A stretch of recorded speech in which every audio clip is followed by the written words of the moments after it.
बातमी आता नाशिकमधून आहे। हरिहर गडावर दिवसाला फक्त 300 पर्यटकांनाच आता परवानगी देण्यात येणार आहे। पर्यटकांची होणारी अलोट गर्दी आणि अपघात टाळण्यासाठी वन विभागानं नवी नियमावली जाहीर केलेली आहे। ही नियमावली नेमकी काय आहे पाहूयात। नाशिकमध्ये पर्यटनासाठी जात असाल तर ही बातमी पहाच। हरिहर गडावर दिवसाला फक्त 300 पर्यटकांनाच परवानगी।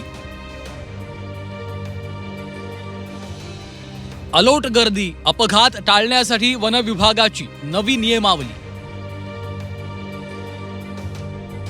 नाशिक जिल्ह्यातला हा आहे प्रसिद्ध हरिहर गड।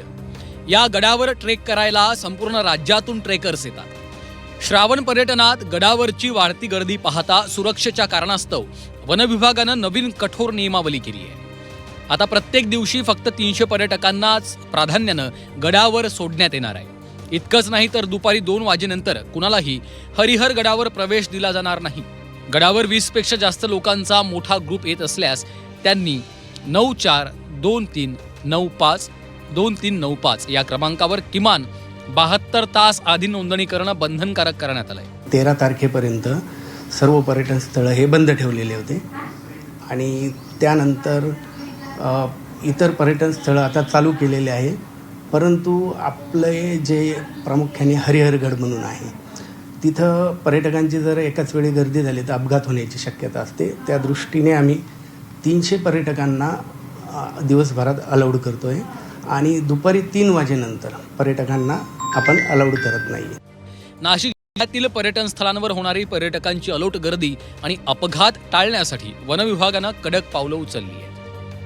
दुगारवाडी धबधबा नेकलेस फॉलवर जायला सकाळी 8 ते दुपारी 4:30 पर्यंतचीच वेळ आहे। वन व्यवस्थापनाकडून नियुक्त केलेले सुरक्षा रक्षक आणि गाईडशी पर्यटकांनी वाद टाळावा। वन विभागानं ठरवून दिलेलं अधिकृत शुल्क काउंटरवर भरावं।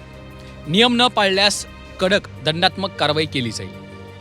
या नियमानुसार ब्रह्मगिरी, अंजनेरी, हरिहरगड, दुगारवाडी आणि पहिने परिसरातल्या पर्यटन क्षेत्रात मद्यप्राशन करण्यास सक्त मनाई करण्यात आली आहे। मद्यधुंद अवस्थेत आढळल्यास किंवा गैरवर्तन केल्यास थेट कायदेशीर कारवाई केली जाणार आहे। तर अपघात टाळण्यासाठी पर्यटन क्षेत्रातील धोकादायक ठिकाणी सेल्फी काढण्यास, व्हिडिओ अथवा रील्स बनवण्यास वन विभागानं बंदी घातली। नगर जिल्ह्यातील कळसुबाई तसंच सांदन व्हॅलीवर पूर्णपणे प्रवेश बंदी करण्यात आली आहे। पर्यटकांवर होणारे हल्ले आणि पर्यटन स्थळी पर्यटकांच्या अडकण्याच्या घटना पाहता वन विभाग, पोलीस प्रशासन सतर्क झालं।